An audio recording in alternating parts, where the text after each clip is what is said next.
Ah, yeah. Ah, yeah. Le monde je l'ai boycotté, il ne m'a jamais rien apporté. Le bonheur je l'ai rencontré, quand j'ai fini par changer de côté. Nouvelle vie car nouvelle mentalité, je peux aborder l'avenir avec sérénité. Maintenant je n'ai plus la même identité, désormais je porte le sang d'une divinité. J'atteindrai la terre promise, tant que je reste à son service. J'irai jusqu'au bout, mon destin est trop tôt, je ne lâcherai jamais prise. La victoire est à nous, ils ont perdu d'avance. On compte sur la grâce, eux comptent sur la chance. Ils ont fait un pacte, on a fait une alliance. Ici c'est le tout-puissant qui mène la danse. Non, ce n'est pas la foule qui doit me dire qu'est-ce que je dois faire. J'ai follow le Christ, j'ai dit non à Lucifer. Votre humble serviteur, tu ne peux pas m'arrêter tant que le King m'a validé. Le King m'a validé, le King m'a validé. Tu ne peux pas m'arrêter tant que le King m'a validé. Le King m'a validé, le King m'a validé. Tu ne peux pas m'arrêter tant que le King m'a validé. La famille c'est comment? Il n'y a vraiment rien d'étonnant. On peut rester à l'aise et à la fois céleste tout en suivant la tendance du moment. L'objectif est fixé, même s'il est vrai que l'enjeu est risqué. Faire à ce que la Kingdom Music fasse du bruit dans toutes les cités. Le message on ne va pas le changer, quitte à ce qu'on vienne nous menacer. Ils n'ont qu'à avoir le démon contre moi, mais je vais finir par le chasser. La victoire est à nous, ils ont perdu d'avance. On compte sur la grâce, eux comptent sur la chance. Ils ont fait un pacte, on a fait une alliance. Ici c'est le tout-puissant qui mène la danse. Non, ce n'est pas la foule qui doit me dire qu'est-ce que je dois faire. J'ai follow le Christ, j'ai dit non à Lucifer. Votre humble serviteur, tu ne peux pas m'arrêter tant que le King m'a validé. Le King m'a validé, le King m'a validé. Tu ne peux pas m'arrêter tant que le King m'a validé. Bonjour à toutes et à tous, bienvenue pour cette nouvelle vidéo intitulée « Attention aux loups ravisseurs ». Je répète, nouvelle vidéo intitulée « Attention aux loups ravisseurs ». Donc tout d'abord, merci à Big T avec Marquis pour leur musique « Le King m'a validé ». Oui, le King nous a validé, alléluia, gloire à Dieu. Alors aujourd'hui, nous allons faire une nouvelle vidéo pour vous encourager. Dans ce monde, beaucoup de gens vont chercher à vous décourager. Ils vont chercher à vous détourner de la foi en Jésus-Christ. Beaucoup de gens du monde te diront que la clé de ton salut, de la vie éternelle, n'est pas en Jésus-Christ. C'est bien sûr faux. Mon frère, ma sœur, ne te laisse pas ébranler, reste dans ton bon sens et demeure ferme dans ta foi en Jésus-Christ. Je te le dis, toute attaque contre toi sera nulle et sans effet, car Dieu veille sur toi. Alléluia, amen. Demeure vainqueur en Jésus-Christ. Le premier épître de Jean, chapitre 5, versets 4 et 5, nous dit « Parce que tout ce qui est né de Dieu triomphe du monde. Et la victoire qui triomphe du monde, c'est notre foi, la foi en Jésus-Christ. » Qui est celui qui a triomphé du monde, sinon celui qui croit que Jésus est le Fils de Dieu? Mon frère, ma sœur, toi qui crois que Jésus est Dieu le Fils, tu triomphes du monde. Alléluia. L'évangile de Jean, chapitre 15, verset 4, nous dit « Demeurez en moi et je demeurerai en vous. Mon frère, ma sœur, demeure en Jésus-Christ, Jésus-Christ demeurera en toi et tu auras accès à la vie éternelle par ta foi en Jésus-Christ. Et le Seigneur veillera sur toi. » Alléluia. Demeure ferme en Jésus-Christ et ne te laisse pas emporter flottant à tout vent de doctrine comme le monde d'aujourd'hui. Dans le livre de l'Apocalypse, le Seigneur Jésus-Christ nous donne une liste de récompenses qui sera donnée à ceux qui gardent la foi en Jésus-Christ. Il nous dit, chapitre 2, verset 11, livre de l'Apocalypse, que celui qui a des oreilles entende ce que l'Esprit dit aux églises, celui qui vaincra n'aura pas à souffrir la seconde mort. À celui qui vaincra, je donnerai de la manne cachée et je lui donnerai un caillou blanc. Et sur ce caillou blanc est écrit un nom nouveau que personne ne connaît si ce n'est celui qui le reçoit.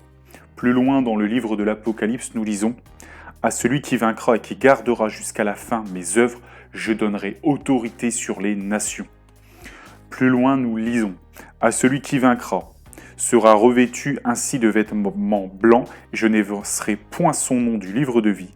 Et je confesserai son nom devant mon Père et devant ses anges. » Amen.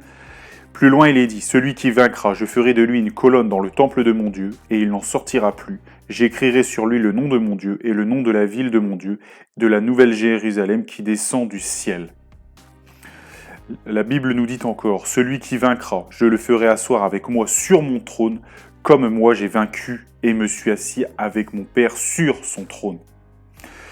Celui qui vaincra héritera ces choses, je serai son Dieu et il sera mon fils. Alléluia. Vous voyez la liste des bénédictions que nous donne le Seigneur dans le livre de l'Apocalypse.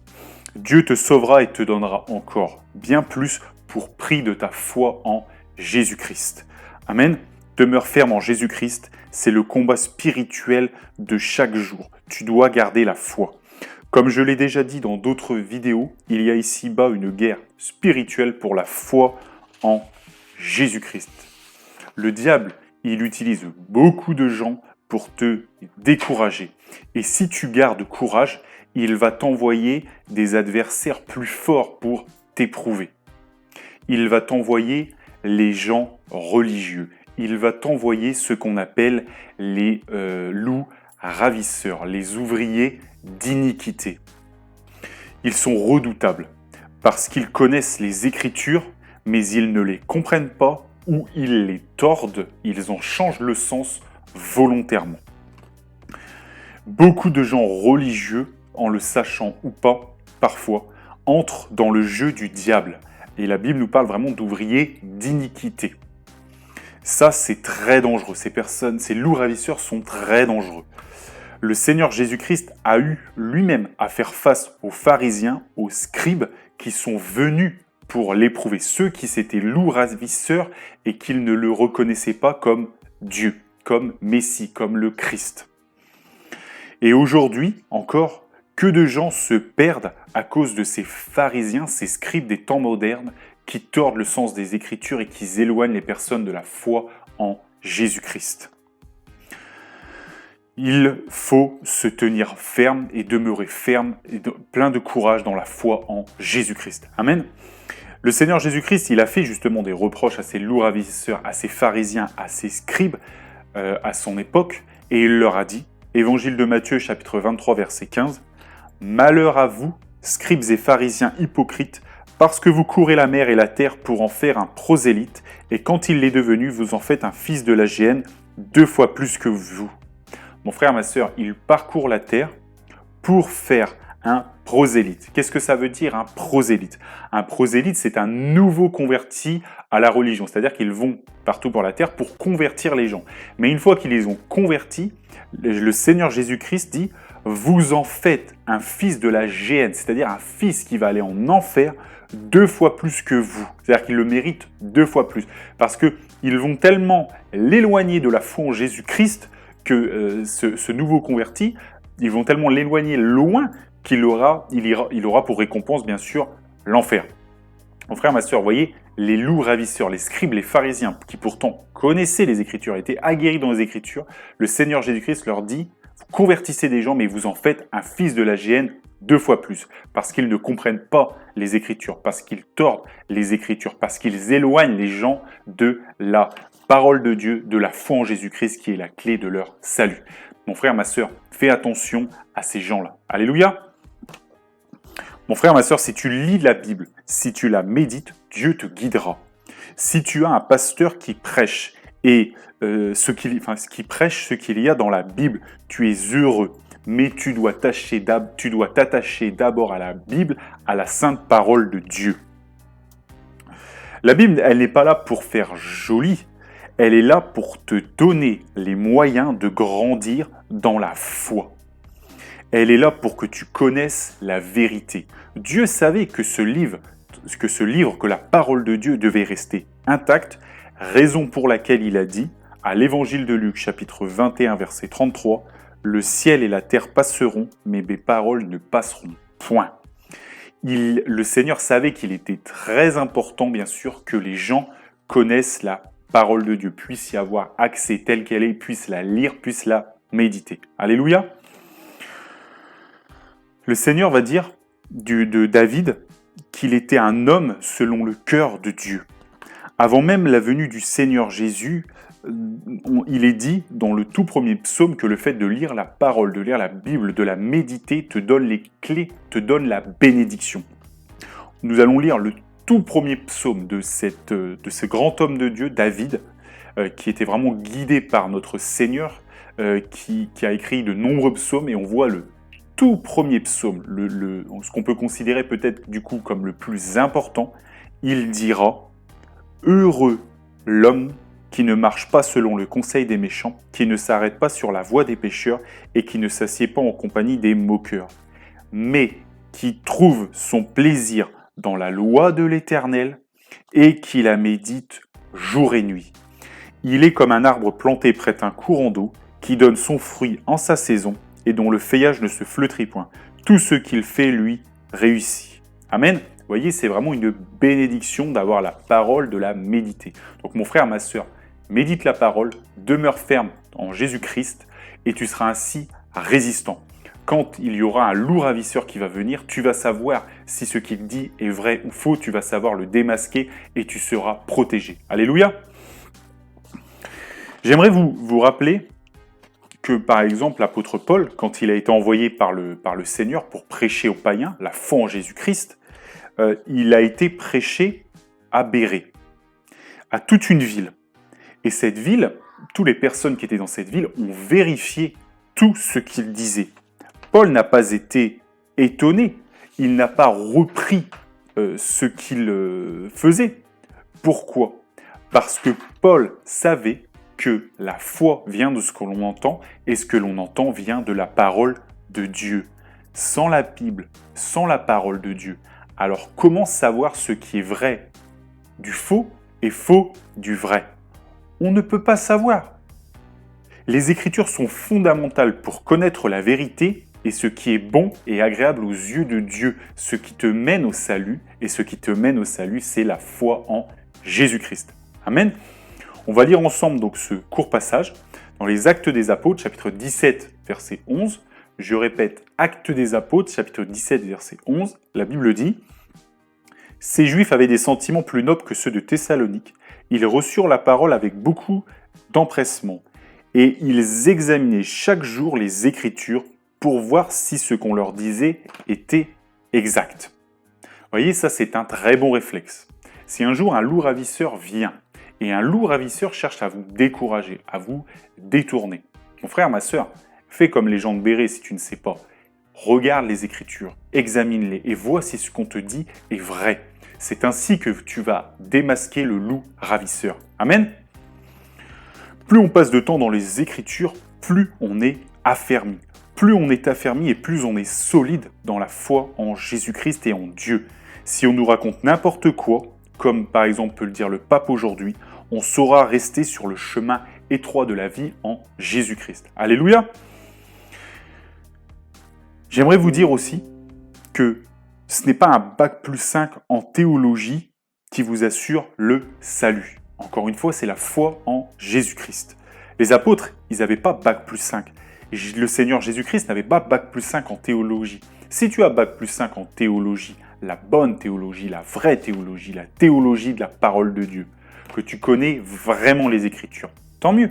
Mais si tu as un bac+5 en théologie qui était enseigné par des gens qui sont des loups ravisseurs, qui déforment les Écritures, qui ne les comprennent pas, ça ne te servira de rien. Au contraire, ça va te détourner, tu vas être égaré. Et le Seigneur Jésus-Christ a dit « Et vous en faites un prosélyte 2 fois plus que vous. » Vous voyez ? Donc, restons-en à la parole de Dieu. Amen. Les apôtres, le Seigneur Jésus-Christ, n'avaient pas bac+5 en théologie, mais voilà, ils connaissaient les Écritures, ils les connaissaient parfaitement. Et le Seigneur Jésus-Christ nous appelle, Dieu nous appelle bien sûr à connaître les Écritures. Les pharisiens et les scribes ont été très étonnés de cela. Et le Seigneur Jésus-Christ les a repris. Et on va lire un passage ensemble. Évangile de Jean, chapitre 7, versets 15 à 24. Évangile de Jean, chapitre 7, versets 15 à 24. Les Juifs s'étonnaient, disant « Comment connaît-il les Écritures, lui qui n'a point étudié ?» Jésus leur répondit « Ma doctrine n'est pas de moi, mais de celui qui m'a envoyé. Si quelqu'un veut faire sa volonté, il connaîtra si ma doctrine est de Dieu ou si je parle de mon propre chef. Celui qui parle de son propre chef cherche sa propre gloire. Mais celui qui cherche la gloire de celui qui l'a envoyé, celui-là est vrai. Et il n'y a point d'injustice en lui. Moïse ne vous a-t-il pas donné la loi, et nul de vous n'observe la loi? Pourquoi cherchez-vous à me faire mourir? La foule répondit, tu as un démon. Qui est-ce qui te cherche à te faire mourir? Jésus leur répondit, j'ai fait une œuvre, et vous en êtes tous étonnés. Moïse vous a donné la circoncision, non qu'elle vienne de Moïse, car elle vient des patriarches, et vous circoncisez un homme le jour du sabbat, si un homme reçoit la circoncision le jour du sabbat, afin que la loi de Moïse ne soit pas violée. Pourquoi vous irritez-vous contre moi de ce que j'ai guéri un homme tout entier selon que j'ai guéri un homme tout entier le jour du sabbat? Ne jugez pas selon l'apparence, mais jugeons selon la justice. Amen. Vous voyez, le Seigneur dit... les pharisiens et les scribes étaient étonnés. Ils disaient, mais cet homme, il ne connaît pas les Écritures. Ah oui, ces hommes n'avaient pas vu le Seigneur Jésus-Christ dans leurs écoles bibliques. Ils n'avaient pas vu le Seigneur Jésus-Christ en train d'apprendre la parole de Dieu dans ces écoles. Alors, il y a des bonnes écoles, oui, mais ces bonnes écoles, pour savoir si ce sont des bonnes écoles, restez-en à la parole de Dieu. Amen. Mais à cette époque, il n'y avait pas une bonne école. Et le Seigneur Jésus-Christ, lui, les a repris en disant... Celui qui parle de son propre chef cherche sa propre gloire. Mais lui ne cherchait pas sa gloire, il cherchait la gloire de celui qui l'a envoyé. Il appliquait la parole de Dieu. Il a notamment fait du coup les prophéties d'Ésaïe, etc., qui sont écrites dans l'Ancien Testament. Amen. Les prophéties dites par Dieu. Il a accompli la parole de Dieu. Il est resté fidèle, bien sûr, aux Écritures, à sa propre volonté. Et il est venu pour dire que celui qui croiront en lui auront la vie éternelle. Amen. Et les scribes et les pharisiens, qui pourtant eux connaissaient les Écritures, vous voyez, ils n'ont pas compris. Et ils n'ont pas compris qui était le Seigneur Jésus-Christ. Donc, attention à ces loups ravisseurs. Amen. On va continuer au chapitre 7, versets 40 à 53. Évangile de Jean, chapitre 7, versets 40 à 53. Des gens de la foule, ayant entendu ces paroles, disaient « Celui-ci est vraiment le prophète ?» D'autres disaient « C'est le Christ ». Et d'autres disaient « Est-ce bien de la Galilée que doit venir le Christ? L'Écriture ne dit-elle pas que c'est de la postérité de David et du village de Bethléem, où était David, que le Christ doit venir ?» Il y eut donc, à cause de lui, division parmi la foule. Quelqu'un d'entre eux voulait le saisir, mais personne ne mit la main sur lui. Ainsi les huissiers retournèrent vers les principaux sacrificateurs et les pharisiens. Et ceux-ci leur dirent « Pourquoi ne l'allez-vous pas amener ?» Les huissiers répondirent « Jamais personne n'a parlé comme cet homme. » Les pharisiens leur répliquèrent « Est-ce que vous aussi vous avez été séduits? Y a-t-il quelqu'un des chefs ou des pharisiens qui ait cru en lui? Mais cette foule qui ne connaît pas la loi, ce sont des maudits. » Nicodème, qui était venu de nuit vers Jésus et qui était l'un d'entre eux, leur dit « Notre loi condamne-t-elle un homme avant qu'on l'entende et qu'on sache ce qu'il a fait ?» Ils lui répondirent « Es-tu aussi galiléen? Examine et tu verras que de la Galilée, il ne sort point de prophète. » Bon. Vous voyez, donc, le Seigneur il devait venir du village de David, du village de Bethléem.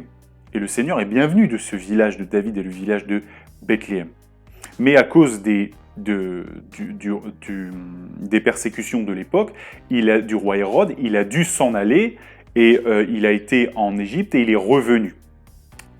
Donc, et tout cela a été une cause de chute pour de nombreux pharisiens, pour de nombreux scribes qui ont rejeté le Seigneur Jésus-Christ juste parce qu'ils n'avaient pas la certitude qu'il était venu de Galilée. Vous voyez encore une fois le combat qu'il y a eu entre Nicodème et une partie des pharisiens et des scribes et l'autre partie, c'était sur les Écritures. Les uns disaient qu'ils croyaient en lui, les autres disaient qu'ils ne croyaient pas en lui, parce que les uns ne croyaient pas en lui parce qu'ils disaient qu'ils n'étaient pas sûrs qu'il était venu de Galilée. Et donc du coup, ils ne pensaient pas. Voyez ?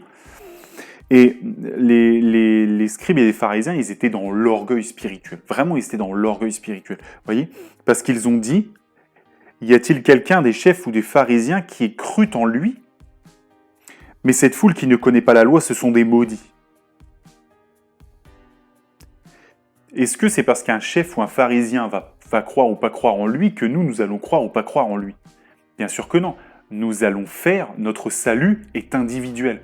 Nous allons croire, nous décidons, nous, de croire ou de ne pas croire. On ne regarde pas les chefs religieux s'ils croient ou s'ils ne croient pas. Parce que justement, si c'est un loup ravisseur et qu'on se laisse entraîner, on va se dire « Ah bah il croit pas, je crois pas ». Et c'est une erreur. Et vous voyez, ils étaient vraiment dans l'orgueil spirituel. Ils disaient « C'est nous qui faisons notre propre volonté. Si nous croyons, c'est bon. Si nous croyons, c'est pas bon. » Vous voyez ? Et ils étaient tellement dans l'orgueil qu'ils vont dire « Cette foule qui ne connaît pas la loi, ce sont des maudits. » Ils ont dit que les gens étaient des maudits parce qu'ils ne connaissaient pas la loi. Vous voyez ? Alors que c'est exactement l'inverse. Eux la connaissaient, mais eux étaient maudits parce qu'ils n'ont pas cru en le Seigneur Jésus-Christ. Mon frère, ma sœur, fais très attention à ces loups ravisseurs qui utilisent, vous voyez, de nombreux artifices pour te détourner de ta foi en Jésus-Christ et qui peuvent même se servir des Écritures en les tordant. Le diable lui-même, lorsqu'il a fait face au Seigneur Jésus-Christ et qu'il a été vaincu, il a utilisé les Écritures. Il connaît parfaitement les Écritures et les gens qui l'utilisent connaissent parfaitement les Écritures.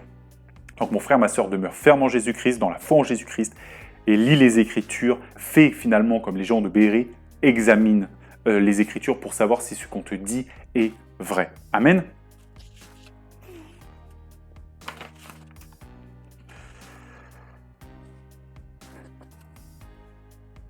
Donc les scribes et les pharisiens connaissaient très bien les Écritures. Mais finalement, ils ont fait ce qu'ils ont voulu. Ils ont décidé de rejeter le Seigneur Jésus-Christ malgré les miracles, malgré tout ce qu'il faisait. Parce que, si vous voulez, il y a un certain nombre de prophéties d'Ésaïe qui disaient que le Seigneur Jésus-Christ va venir, qu'il va baptiser, qu'il va laver les gens du péché, qu'il va guérir, etc., etc. Et eux sont restés sur un détail, sur un point de détail, qui disait « Ah ben on n'est pas sûr qu'ils viennent de Galilée ». Et juste ce petit point, ils se sont servis de ce minuscule point de détail, alors qu'ils n'avaient aucune preuve, ils se sont servis de ce minuscule point de détail pour détourner plein de gens. Vous voyez, il faut faire très attention. Et finalement, ils ont fait ce qu'ils ont voulu.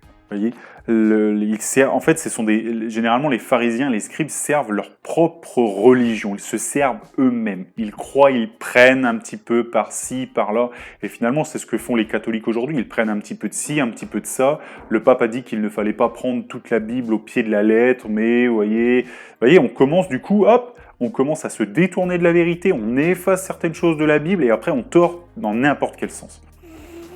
L'évangile de Marc dit, chapitre 9, versets 11 à 13, « Les disciples qui firent cette question, pourquoi les scribes disent-ils qu'il faut qu'Élie vienne premièrement ?» Vous voyez, encore un autre argument qu'ils ont sorti. Et le Seigneur Jésus-Christ leur a répondu, il leur a répondu, « Élie viendra premièrement et rétablira toutes choses. Et pourquoi est-il écrit du Fils de l'homme qu'il doit souffrir beaucoup et être méprisé?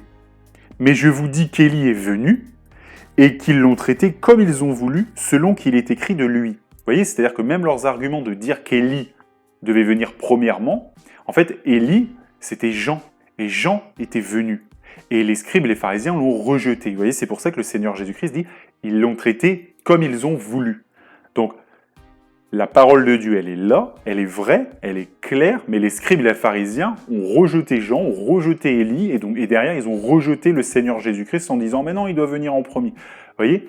Ils n'appliquent pas la parole et après ils se servent de la parole pour détourner les gens, pour dire ah bah finalement ça c'est pas arrivé alors que c'est arrivé et donc du coup c'est pas possible, vous voyez. Donc vraiment il faut rester très vigilant sur ces loups ravisseurs et demeurer ferme dans la foi en Jésus-Christ. Alors on va aussi illustrer tout cela une dernière fois pour finir avec l'histoire d'un pharisien qui s'appelait Saul de Tarse, qui va ensuite devenir l'apôtre Paul parce que le Seigneur Jésus-Christ va l'envoyer, va le former, va lui apprendre la foi en Jésus-Christ et va l'envoyer prêcher partout. Amen. Avant d'être Paul, donc il était Saul de Tarse, et voici ce qu'il a fait. Cet homme, il n'avait pas un bac plus 5 en théologie, sur les études des Écritures, il avait un bac plus 10. C'était vraiment quelqu'un c'était vraiment le pharisien des pharisiens. Il a été enseigné au pied de Gamaël. Gamaël, c'était quelqu'un qui connaissait l'Ancienne Alliance, parce qu'il n'avait que celle-ci à l'époque. Vraiment, l'Ancienne Alliance, il la connaissait par cœur. C'était vraiment quelqu'un qui connaissait vraiment les Écritures, mais vraiment de manière extrêmement pointue. Et cet homme, Gamaël, l'avait enseigné à Saul de Tarse, qui est ensuite devenu l'apôtre Paul. Et vraiment, il n'a pas compris, Saul de Tarse, mais ce pharisien qu'il était, il a été utilisé par l'ennemi. Et il a été un loup ravisseur. Et il a persécuté l'Église, du Seigneur Jésus-Christ. Donc on va illustrer cela avec l'Acte des Apôtres, chapitre 7, verset 55, et jusqu'à la fin, chapitre 8, versets 1 à 3. Donc Acte des Apôtres, chapitre 7, versets 55 à 60 et 8 à 3. Mais Étienne, rempli du Saint-Esprit et fixant les regards vers le ciel, vit la gloire de Dieu et Jésus debout à la droite de Dieu. Et il dit, « Voici, je vois les cieux ouverts et le Fils de l'homme debout à la droite de Dieu. Ils poussèrent alors de grands cris en se bouchant les oreilles et ils se précipitèrent tous ensemble sur lui. Ils le traînèrent hors de la ville et le lapidèrent. Les témoins déposèrent leurs vêtements aux pieds d'un jeune homme nommé Saul et ils lapidaient. » Donc vous voyez, c'est l'apôtre Paul. « Et il lapidait Étienne qui priait et disait, « Seigneur Jésus, reçois mon esprit. » Puis s'étant mis à genoux, il s'écria d'une voix forte, « Seigneur, ne leur impute pas ce péché. » Et après ces paroles, il s'endormit. Donc Saul avait approuvé le meurtre d'Étienne. Il y eut ce jour-là une grande persécution contre l'église de Jérusalem, et tous, excepté les apôtres, se dispersèrent dans les contrées de la Judée et de la Samarie. Des hommes pieux ensevelirent Étienne et le pleurèrent à grand bruit. Saul, de son côté, ravageait l'église, pénétrant dans les maisons, et il en arrachait hommes et femmes et les jetait en prison. Vous voyez ? Donc ici, on a Étienne, qui est un disciple du Seigneur Jésus-Christ, qui a la foi en Jésus-Christ, qui a été devant le Sanhédrin. Il y a été devant les pharisiens, devant les scribes, devant les gens religieux, en tout cas ceux qui étaient des loups ravisseurs.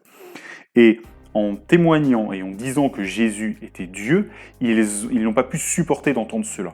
Et ils l'ont pris dehors et ils l'ont lapidé. Et Saul de Tarse, l'apôtre Paul, avant d'être l'apôtre Paul, était là et il a gardé leurs vêtements et il a approuvé. Vous voyez ? Pourtant, dans l'Ancienne Alliance, il est dit « tu ne tueras point ». Et pourtant, ils l'ont tué. Vous voyez ? Donc ils ne cherchent pas la volonté de Dieu, ils cherchent leur propre volonté. Et vous voyez, il est dit que Saul, il a ravagé l'église, il faisait de grandes persécutions, il mettait les hommes, femmes en prison, vraiment il faisait le mal. Il était utilisé par le mal. En fait, il avait du zèle, mais sans intelligence. C'était un mauvais zèle. Et voilà, en pensant, parce que c'est ça qui est extrêmement compliqué, c'est qu'en fait, ces hommes, ces femmes sont convaincus de servir Dieu. Mais en fait, ils ne servent pas Dieu, ils servent le diable. Ils servent les œuvres du diable. Donc c'est ça qui est très compliqué. Même eux, en fait, en sont les premières victimes. Donc voilà. Voilà ce que je voulais dire par rapport à cela. Donc vraiment, cet homme, Saul de Tarse, en fait, il aurait dû savoir qui était Jésus, qui était le Christ. Avec vraiment les miracles, avec les prophéties d'Ésaïe, il aurait dû le faire réfléchir. Mais il n'a pas accepté et il a fait ce qu'il a voulu. Il a eu l'orgueil aussi spirituel. Puis il a bien sûr été changé par la grâce de Dieu. Dieu lui a ouvert les yeux et la loi finalement, c'est tout cela, la Bible, la parole de Dieu est devenue claire. L'Ancien Testament n'existait que pour annoncer le nouveau. La Bible dit que c'est l'ombre des choses à venir. Jésus-Christ avait bien dit « Je te loue, Père, de ce que tu as caché ces choses aux sages et aux intelligents, mais que tu les as révélées aux enfants. » Amen. Donc vous voyez, ceux qui comprennent la Bible, ceux qui l'appliquent, ceux qui la méditent, ce sont les enfants de Dieu, parce que Dieu leur révèle. Et bien que quelqu'un ait un bac+5 en théologie, comme Saul de Tarse, ça peut plus en avoir, il n'avait pas eu la révélation. Et quand Dieu est venu, Dieu lui a ouvert les yeux, il l'a d'abord rendu aveugle, il l'a ensuite rendu la vue, parce que Dieu lui a ouvert les yeux, et il a compris. Et donc l'apôtre Paul dira dans l'Épître aux Philippiens, chapitre 3, versets 1 à 7, que nous allons lire. « Au reste, mes frères, réjouissez-vous dans le Seigneur. Je ne me lasse point de vous écrire les mêmes choses, et pour vous cela est salutaire. Prenez garde aux chiens, prenez garde aux mauvais ouvriers, prenez garde aux faux circoncis. Car les circoncis, c'est nous qui rendons à Dieu notre culte par l'Esprit de Dieu, qui nous glorifions en Jésus-Christ et qui ne mettons point notre confiance en la chair. Moi aussi, cependant, j'aurais sujet de mettre ma confiance en la chair. Vous voyez, il dit finalement, moi j'avais quand même un profil vraiment pour mettre confiance en ma chair. Si quelqu'un ou d'autre croit pouvoir se confier en la chair, je le puis bien davantage. Moi, circoncis le 8e jour, de la race d'Israël, de la tribu de Benjamin, hébreu né d'hébreu, quant à la loi, pharisien, quant aux zèles, persécuteur de l'Église, irréprochable à l'égard de la justice et de la loi. Vous voyez, pour lui, il a appliqué parfaitement la loi. Et en appliquant parfaitement la loi, il était dans la chair. Et quand il était dans la chair, il combattait Dieu. Il était contre l'œuvre de Dieu. Et il courait tout droit en enfer. Alors, vous voyez, et il finira par dire « Mais ces choses qui étaient pour moi des gains, c'est-à-dire quelque chose d'important, je les ai regardées comme une perte à cause du Christ. » Finalement, tout cela, c'était du vent. C'était de la perte à cause de Christ. Amen. Donc, faites attention. Même des gens qui connaissent très bien la Bible peuvent vous mener vers la ruine en tordant les Écritures. Fiez-vous à la Bible et aux hommes de Dieu. Oui, mais ceux qui agissent selon la Bible, ceux qui peuvent vous prendre des versets, vous les citer, que vous pouvez retrouver de la Bible et qui ne les tordent pas. Rien d'autre. Quand vous gagnerez en maturité spirituelle, les pièges de l'ennemi vont être plus subtils et il va vous envoyer des ennemis vraiment plus redoutables. Il va vous envoyer ses loups ravisseurs. Et donc, demeurez ferme dans le Seigneur, gardez foi en Jésus-Christ, lisez les Écritures, méditez-les et vous serez gardés en Jésus-Christ. Amen. Que Dieu vous bénisse dans le nom de Jésus-Christ et que toute la gloire lui revienne.